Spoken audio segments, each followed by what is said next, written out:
जिनके बाप दादा अंग्रेज का गुलामी करता था, जी हजूरी करता था, आज उसका बेटा आज राजा बन के बैठा है। जिसके पूर्वज शहीद हुआ, खून पसीना बहा के लड़ाई लड़ा, आज उसका जो पीढ़ी है वो आज कहीं ना कहीं सर झुका के गुलामी की जंजीर पकड़कर गुलामी की जिंदगी को जी रहे। साथियों, ये देश आपका है, ये देश हमारा है। इस देश पे जितने बड़े लोगों का अधिकार है उतना ही अधिकार उससे कई गुना ज्यादा आपका इस देश में अधिकार है। साथियों, राजा और बड़े संख्या पे यहाँ पे माता बहन यहाँ पे उपस्थित हुए हैं। आप सभी को सैन्य मल्ला मुकेश सहनी की ओर से नमस्कार प्रणाम। साथियों, पिछले 9 सालों से बिहार में हम लोग संघर्ष कर रहे हैं, लड़ाई लड़ रहे हैं और आज निषाद आरक्षण संकल्प यात्रा लेके निकले हैं।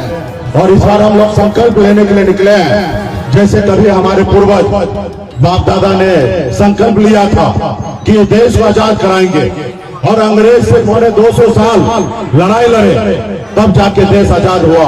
और उनका एक ही संकल्प था कि देश को आजाद कराएंगे और हमारे जो आने वाला पीढ़ी होगा वो आजाद भारत में सर उठा के जिएगा। और जिसके लिए लाखों निषाद पिछड़ा दलित का बेटा शहीद हुए और फिर देश आजाद हुआ। साथियों, ये देश आपका है, ये देश हमारा है। इस देश पे जितने बड़े लोगों का अधिकार है उतना ही अधिकार उससे कई गुना ज्यादा आपका इस देश में अधिकार है। साथियों, लेकिन देश आजाद हुआ, लेकिन आज जिनके बाप दादा अंग्रेज का गुलामी करता था, जी हजूरी करता था, आज उसका बेटा आज राजा बन के बैठा है।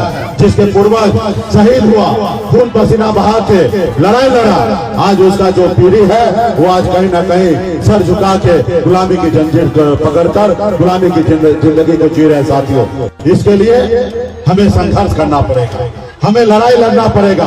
इस संसार में अगर सर उठा के जीना है, मान सम्मान अधिकार के साथ जीना है तो 2 काम कीजिए। एक काम, अपने हर जरूरत को कम कीजिए, एक रोटी कम खाइए, लेकिन सबसे पहले अपने बच्चे को पढ़ा लिखा के काबिल बनाइए। जब तक आपका बच्चा, आपका समाज पढ़ेगा लिखेगा नहीं, तब तक आपका समाज आगे नहीं बढ़ेगा।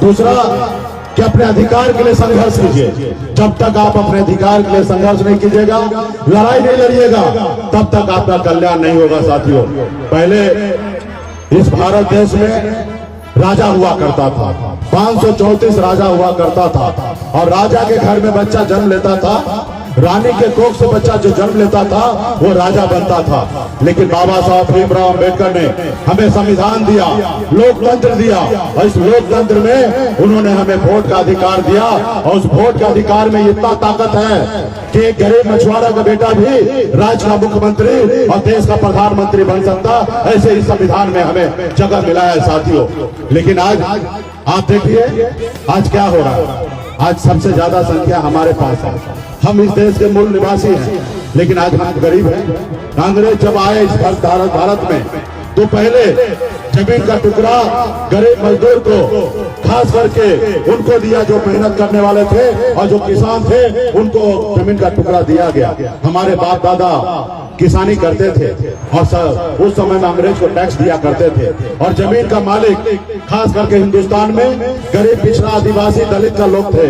लेकिन अंग्रेज जाने के बाद क्या हुआ, आज ये जमीन कहाँ चला गया। ये जमीन वो समझदार लोग जो अंग्रेज का गुलामी करता था उन्होंने अपने ऊपर लिखवा लिया, क्योंकि हमारा बाप दादा पढ़ा लिखा नहीं था, वो मूर्ख था, वो कुछ नहीं जानता था। उससे जहां हुआ एक बोतल शराब दे दिया और कोरा कागज पे साइन करा लिया और सारे संपत्ति उन्होंने कब्जा करने का काम किया। साथियों, इसके लिए जरूरी है अपने आने वाला पीढ़ी को समझदार बनाना और इसके लिए जब तक पढ़ाई लिखाई नहीं करेगा तब तक समाज नहीं आगे बढ़ेगा और उसके बाद संघर्ष करना है। आज मैं यहाँ तक पहुँचा हूँ, आप हमें अपना नेता मान रहे हैं, आप अपना भाई मान रहे हैं, आप हमें अपना बेटा मान रहे हैं। आपको जहाँ हम बुलाते हैं वहाँ बगैर सोचे समझे अपने खर्चा से, अपने संसाधन से आप वहाँ पे पहुँचते हैं। आज मैं यहाँ तक पहुँचा हूँ, इसके लिए मैंने भी संघर्ष किया।